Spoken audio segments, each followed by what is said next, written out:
Hello guys, welcome back to Instant MBBS. In this video, we will learn about RBSK program, राष्ट्रीय बाल स्वास्थ्य कार्यक्रम।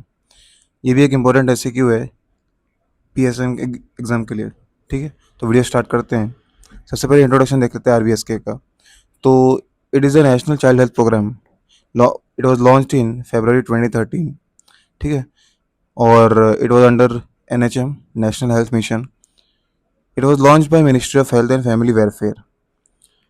अब इसका एम्स एंड ऑब्जेक्टिव देखें तो it includes provision for child health screening and early intervention services. ठीक है, through early detection and free management of 4Ds in children of age between 0 to 18 years. इसका मतलब क्या होता है, इसका एम एंड ऑब्जेक्टिव क्या है? ये early detection and free management में हेल्प करता है, जो कि 4Ds रहते हैं चिल्ड्रन में 0 to 18 ईयर्स के बीच में कॉमन रहता है। अब इसमें 4Ds क्या है? अगर हम लोग इसको पहले स्क्रीनिंग कर लेंगे तो उसको जल्दी इंटरवेंशन कर लेंगे। ठीक है, तो अब इसमें 4D की बात करें तो जो बर्थ में डिफेक्ट होता है, बर्थ डिफेक्ट्स, डिसीजेस हो गए चिल्ड्रन में, और deficiency disorders, development delays with disabilities. ठीक है, तो ये जो 4D हैं वो चिल्ड्रन में देखे जाते हैं, तो उसी के लिए ये प्रोग्राम बना है। ये प्रोग्राम अप्रोक्सीमेटली 30 कंडीशंस को अर्ली डिटेक्शन में हेल्प करता है। अब पहले बात करें, जो एक डी था वो बर्थ डिफेक्ट था। बर्थ डिफेक्ट में क्या क्या डिसीजेज आते हैं?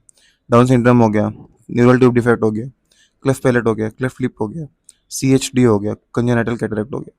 ये 30 कंडीशंस में भी इंक्लूडेड है। ठीक है, और फिर डिफिशियंसी डिसऑर्डर्स की बात करें तो विटामिन E डिफिशियंसी हो गया, विटामिन D डिफिशियंसी हो गया, आयरन डिफिशियंसी हो गया, आयोडीन डिफिशियंसी हो गया।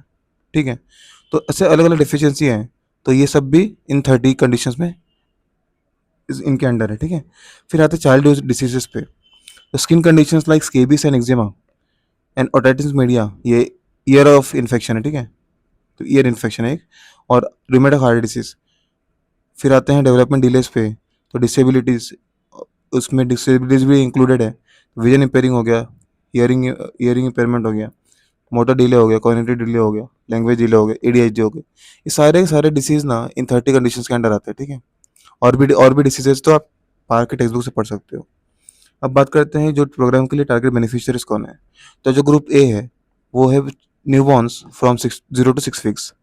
ग्रुप बी है वो 6 वीक्स से 6 ईयर्स के चिल्ड्रन है। और जो हमारा ग्रुप सी है वो 6 ईयर्स से 18 ईयर्स तक स्कूल गोइंग चिल्ड्रन है। ठीक है, तो हमारे पास 3 टारगेट ग्रुप है। अब इस पे इंटरवेंशन देखते हैं हम लोग कि किस तरह से इंटरवेंशन करेंगे स्क्रीनिंग के लिए। अब जो हमारा इंटरवेंशन है उसको हम लोग प्रोग्राम को इम्प्लीमेंट करके कर सकते हैं। अब प्रोग्राम को इम्प्लीमेंट कैसे करेंगे? अलग अलग टारगेट ग्रुप के लिए अलग अलग मेथड ऑफ स्क्रीनिंग यूज करेंगे। फॉर एग्जाम्पल, जो हमारा ग्रुप ए था फ्रॉम 0 to 6 वीक्स के न्यूबॉर्न्स, उसके लिए हमारे पास 2 मेथड है, facility based screening and community based screening. Facility based screening में क्या होता है, जहाँ पे जो डिलीवरी हुई है, ठीक है, इंस्टीट्यूशनल लेवल पे जो डिलीवरी हुई है, हर डिलीवरी पॉइंट्स पे ANMs होते हैं, मेडिकल ऑफिसर्स होते हैं, गायनेकोलॉजिस्ट होते हैं। इन सबको जो परमानेंट है वहाँ पे, ठीक है, तो उन सबको सिखाया जाता है how to detect, register, refer and report about birth defects. ठीक है, जो बच्चे में डिफेक्ट होते हैं तो इन सबको ऐसे ट्रेन किया जाता है इनके लिए। और ये लोग रिपोर्ट कहाँ करेंगे? ये लोग रिपोर्ट करेंगे और रिफ़र करेंगे to DAEIC, district early intervention centre. यहाँ पे क्या होता है, यहाँ पे फर्दर मैनेजमेंट के लिए हेल्प होती है। ठीक है, फ्री मैनेजमेंट्स। फिर आते हैं सेकेंड मेथड पे, जो कि community based screening. Community based screening में क्या होता है, आशा जब होम विजिट करती है न्यूबॉर्न्स केयर के लिए, तो उसी टाइम वो उसको अपॉर्चुनिटी मिल जाती है क्योंकि जो भी होम डिलीवरीज हैं, उन सब बच्चों को स्क्रीनिंग करने का और उन्हें रिपोर्ट करने का, जो कि ये MHT को रिपोर्ट करेंगे वो लोग, आंगनबाड़ी सेंटर में अवेलेबल रहते हैं। MHT का मतलब क्या है? Mobile health team. इसको हम लोग MHU भी बोल सकते हैं, मोबाइल हेल्थ यूनिट। ठीक है, फिर आते हैं सेकेंड पार्ट ग्रुप बी पे, जो कि होता है 6 वीक्स से 6 ईयर्स के जो बच्चे हैं उनको स्क्रीनिंग कैसे करेंगे।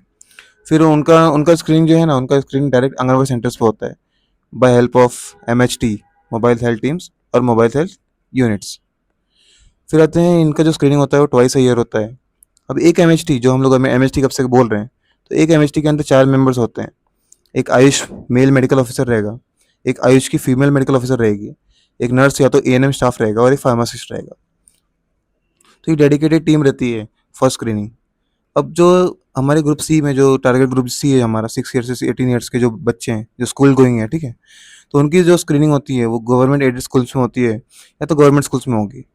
अब हर गवर्नमेंट स्कूल में 2 MHT टीम होती है। ठीक है, मतलब कि जो MHU यूनिट होती है वो 2 होती है।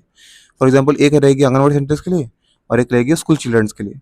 अब क्या होता है, अगर कभी कहीं कहीं पे आंगनबाड़ी सेंटर ज़्यादा बढ़ जाती है, ठीक है, एक नहीं रहती, समझो 2-3 रहेगी, तो हमें टीम भी, नंबर ऑफ टीम जो है एमएचटी की वो वेरी करेगी। सो नंबर ऑफ टीम में vary according to number of anganwadi centres in that area. अब आते हैं जो जो स्कूल स्कूल की जो स्क्रीनिंग होती है स्कूल चिल्ड्रंस की, वो वंस ईयर होती है, ठीक है। अब बात करें अगर कवरेज और स्केल इस प्रोग्राम के, तो this programme have cover 27 crore children and 14 lakhs of Anganwadi centers and approximately 11 lakhs of government schools. Also, there is one DEAC per district in every hospital, district hospital. So ये video के लिए बस इतना ही। अगर video अच्छी लगी तो आप सब्सक्राइब करो चैनल को, और subscribe to instant MBBS. And ये जो नोट्स है के पार के हैं, तो ये नोट्स आपको टेलीग्राम चैनल पे मिल जाएगा।